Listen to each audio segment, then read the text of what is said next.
ಹಬ್ಬಲಿಯವರ ರಸಬಳ್ಳಿ ಎಂಬಂತಹ ಪದ್ಯವನ್ನ ಜನಪದಕಾರರು ರಚಿಸಿದ್ದಾರೆ. ತ್ರಿಪದಿ ಸಾಹಿತ್ಯದಿಂದ ರಚನೆಯಾಗಿರ್ತಕ್ಕಂತಹ ಇದನ್ನ ಗರತಿಯ ಹಾಡು ಎಂಬ ಕೃತಿಯಿಂದ ಆರಿಸಿಕೊಡಲಾಗಿದೆ.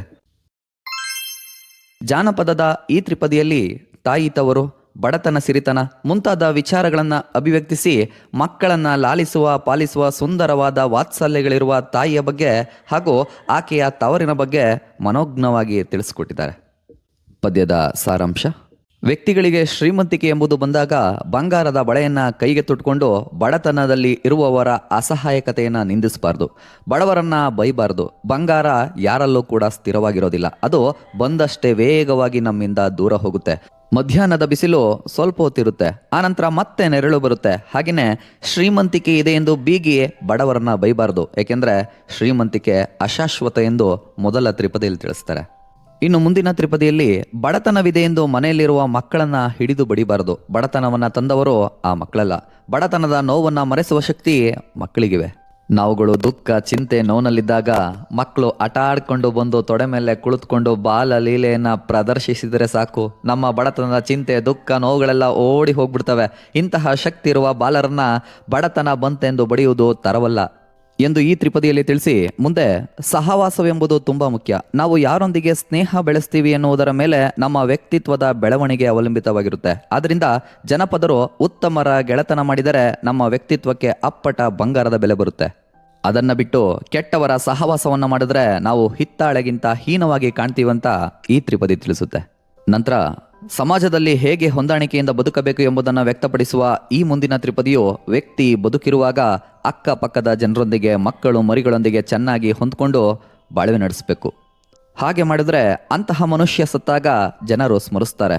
ದೇವರ ದಯೆಯಿಂದ ನಾವು ಸತ್ತ ಮೇಲೂ ಜನರ ಬಾಯಲ್ಲಿ ಜೀವಿಸುವುದೇ ಸಾರ್ಥಕವಾದ ಜೀವನ ಎಂಬ ಆಶಯ ಈ ತ್ರಿಪದಿಯಲ್ಲಿ. ನಂತರ ನಾವು ಬದುಕುತ್ತಿರುವ ವಾತಾವರಣದಲ್ಲಿ ಅಕ್ಕಪಕ್ಕದಲ್ಲಿ ಎಂತಹ ಜನರಿರುತ್ತಾರೆ ಎಂಬುದು ಅತಿ ಮುಖ್ಯ ಎಂಬುದನ್ನು ತಿಳಿಸಿ, ಬುದ್ಧಿವಂತರು ನಮ್ಮ ನೆರೆಯಲ್ಲಿ ವಾಸಿಸಿದರೆ ಅವರಿಂದ ಉಪಯೋಗ ಆಗುತ್ತೆ. ಇದಲ್ಲದೆ ದುಷ್ಟರು ನಮ್ಮ ನೆರೆಯಲ್ಲಿದ್ದರೆ ನಾವು ಇರುವ ಬುದ್ಧಿಯನ್ನು ಕಳ್ಕೊಂಡು ಅವರಂತೆಯೇ ದುಷ್ಟ ಬುದ್ಧಿಯನ್ನು ಬೆಳೆಸ್ಕೊಳ್ತೇವೆ. ಅದರಿಂದ ನಮಗೆ ಒಳ್ಳೆಯ ನೆರೆಹೊರೆಯ ಸಹವಾಸ ಅತಿ ಅಗತ್ಯ ಎಂಬುದನ್ನು ಈ ತ್ರಿಪದಿಯಲ್ಲಿ ತಿಳಿಸಿದ್ದಾರೆ.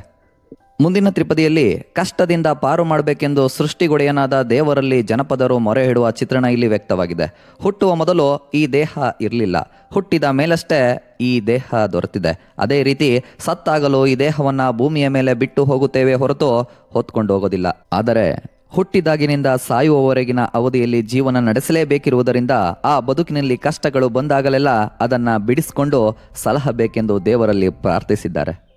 ಮುಂದೆ ತಾಯಿ, ಮನೆ ಅಥವಾ ತವರನ್ನು ನೆನೆದು ಹೆಣ್ಣೊಬ್ಬಳು ಹಾಡಿದ ತ್ರಿಪದಿ ಇದು. ಬೇಸಗೆಯ ದಿನಗಳಲ್ಲಿ ಉಷ್ಣತೆ ಹೆಚ್ಚಿರೋದ್ರಿಂದ ಬೇವಿನ ಮರಗಳಿಂದ ಉಂಟಾದ ತಂಪಾದ ಹವೆ ಹಿತವಾಗಿರುತ್ತೆ. ಅದೇ ರೀತಿಯಲ್ಲಿ ಭೀಮಾರತಿ ಎಂಬ ಹೊಳೆಯ ನೀರು ತಣ್ಣಗಿರುತ್ತೆ. ಹಾಗೆಯೇ ತವರಿನಲ್ಲಿರುವ ತಾಯಿಯು ಹೆಣ್ಣಿಗೆ ತಂಪು ಎಂದು ಈ ತ್ರಿಪದಿಯಲ್ಲಿ ತಿಳಿಸಿದ್ದಾರೆ. ಇನ್ನು ಮುಂದಿನ ತ್ರಿಪದಿಯಲ್ಲಿ ತಾಯಿಯ ವಾತ್ಸಲ್ಯ ಅಭಿವ್ಯಕ್ತವಾಗಿದೆ. ತಾಯಿ ತನ್ನ ಮಗುವಿಗೆ ದೃಷ್ಟಿ ತಾಗಬಾರದು ಎಂದು ಕಾಡಿಗೆಯನ್ನ ಮಗುವಿನ ಕೆನ್ನೆಗೋ ಹಣೆಗೋ ಹಚ್ಚಿ ಮಗುವನ್ನ ಕಾಪಾಡ್ತಾಳೆ. ಅಂತೆಯೇ ಎಲೆ ಅಡಿಕೆಯಲ್ಲಿ ದೃಷ್ಟಿ ತೆಗೆಯುವಾಗ ಥೂ ಥೂ ಥೂ ಎಂದು ಉಗುಳಿ ದೃಷ್ಟಿ ತೆಗಿತಾಳೆ. ಹೀಗಾಗಿ ಜನಪದರು ತಾಯಿಯ ಕಣ್ಣೆಂಜಲು ಉಗುಳೆಂಜಲು ಉಂಡು ಮಗು ಬೆಳೆಯುತ್ತದೆ ಎಂದಿದ್ದಾರೆ. ತಾಯಿ ಮಕ್ಕಳಲ್ಲಿ ಭೇದ ಇಲ್ಲ ಕಣ್ರಿ ಎಂಬ ವಿಚಾರವನ್ನ ಇಲ್ಲಿ ತಿಳಿಸಿದ್ದಾರೆ.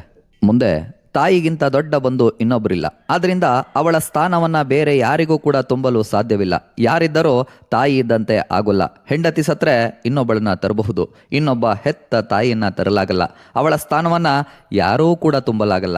ಒಲೆಯಲ್ಲಿ 1000 ಕೊಳ್ಳಿ ಉರಿಯುತ್ತಿದ್ದರೂ ಅವು ದೇವರ ಕೋಣೆಯಲ್ಲಿ ಬೆಳಗುವ ಹಣತೆಯ ಜ್ಯೋತಿಗೆ ಸಮಾನ ಆಗಲ್ಲ. ಹೀಗೆ ಈ ತ್ರಿಪದಿಯಲ್ಲಿ ತಾಯಿಯ ಮಹತ್ವವನ್ನು ಕೊಂಡಾಡಿದ್ದಾರೆ. ಇನ್ನು ಮುಂದಿನ ತ್ರಿಪದಿಯಲ್ಲಿ ಹೆಣ್ಣು ಮಕ್ಕಳ ದುಃಖ ತಾಯಿ ಮಾತ್ರವೇ ಅರ್ಥ ಮಾಡ್ಕೊಳ್ತಾಳೆ ಎಂಬ ವಿಚಾರವನ್ನು ತಿಳಿಸಿ, ತಂದೆಗಾಗ್ಲಿ ಗಂಡನಿಗಾಗ್ಲಿ ಹೆಣ್ಣು ಮಕ್ಕಳ ದುಃಖದ ತೀವ್ರತೆ ಅರಿವಾಗೋಲ್ಲ. ಹುತ್ತದಲ್ಲಿರುವ ಸರ್ಪದ ನೋವನ್ನ ನೆತ್ತಿಯ ಮೇಲಿರುವ ಶಿವ ತಿಳಿಯುವಂತೆ ಹೆಣ್ಣು ಮಕ್ಕಳ ದುಃಖ ಹೆತ್ತ ತಾಯಿಗೆ ಮಾತ್ರ ಅರ್ಥವಾಗುತ್ತೆ ಎಂದು ಈ ತ್ರಿಪದಿ ತಿಳಿಸುತ್ತೆ.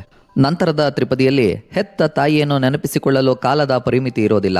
ಯಾವ ವೇಳೆಯಲ್ಲಾದರೂ ಯಾವ ಸ್ಥಳದಲ್ಲಾದರೂ ನೆನಪಿಸಿಕೊಳ್ಳಬಹುದು. ಆದರೂ ಜಾನಪದ ಕವಯಿತ್ರಿಯು ಊರೆಲ್ಲ ಮಲಗಿದ ಮೇಲೆ, ಬೆಳ್ಳಿ ಚುಕ್ಕಿ ಮೂಡಿದ ಮೇಲೆ ತಂಪಾದ ಸಮಯದಲ್ಲಿ ತಾಯಿಯನ್ನ ನೆನೆಸ್ಕೊಳ್ಬೇಕು ಎಂದು ಹೇಳ್ತಿದ್ದಾರೆ.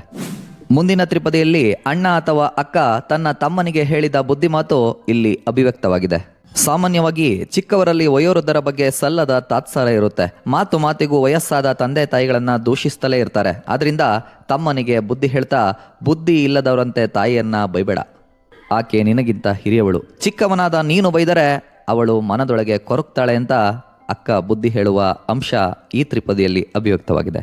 ನಂತರ ತಾಯಿ ಇದ್ದರೆ ಮಾತ್ರ ತವರಲ್ಲಿ ಪ್ರೀತಿ, ವಿಶ್ವಾಸ, ಆದರ, ಗೌರವ ಇತ್ಯಾದಿ ಸಹಜ ಎಂದು ತಿಳಿಸಿ, ತಾಯಿ ಇಲ್ಲದ ತವರನ್ನ ನೆನೆವ ಮನಕ್ಕೆ ಬುದ್ಧಿವಾದ ಹೇಳುತ್ತಿರುವ ಹೆಣ್ಣೊಬ್ಬಳು ತಾಯಿ ಇಲ್ಲದ ತವರಿಗೆ ಹೋಗಬೇಡ, ನೀರಿಲ್ಲದ ಕೆರೆಗೆ ನೀರನ್ನ ಅರಸುತ್ತಾ ಬಂದ ಬಾಯಾರಿದ ಕರು ಬೇಸರದಿಂದ ಹಿಂದಿರುಗಿ ಹೋಗುವಂತೆ ನಿನಗೂ ಕೂಡ ನಿರಾಸೆಯಾಗ್ತದೆ, ದುಃಖ ಉಂಟಾಗ್ತದೆ ಎಂದು ಈ ತ್ರಿಪದಿಯಲ್ಲಿ ತಿಳಿಸ್ತಾರೆ.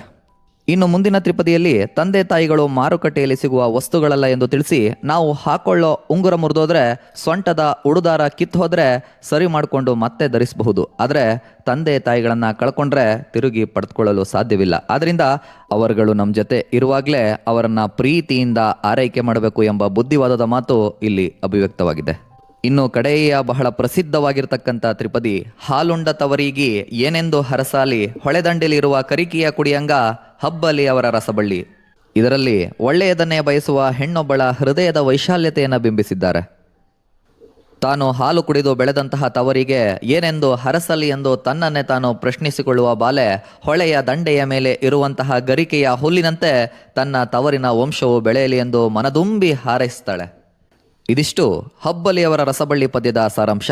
ಇದೇ ರೀತಿಯ ಇನ್ನಿತರ ಪಟ್ಟಿಗಳಿಗೆ ನಮ್ಮ ಚಾನೆಲ್ನ ಸಬ್ಸ್ಕ್ರೈಬ್ ಮಾಡ್ಕೊಳ್ಳಿ. ಹೊಸ ವಿಡಿಯೋಗಳ ನೋಟಿಫಿಕೇಶನ್ಗಾಗಿ ಪಕ್ಕದ ಗಂಟೆ ಗುರುತನ್ನು ಒತ್ತಿ. ಸಿಗೋಣ ಮತ್ತೆ.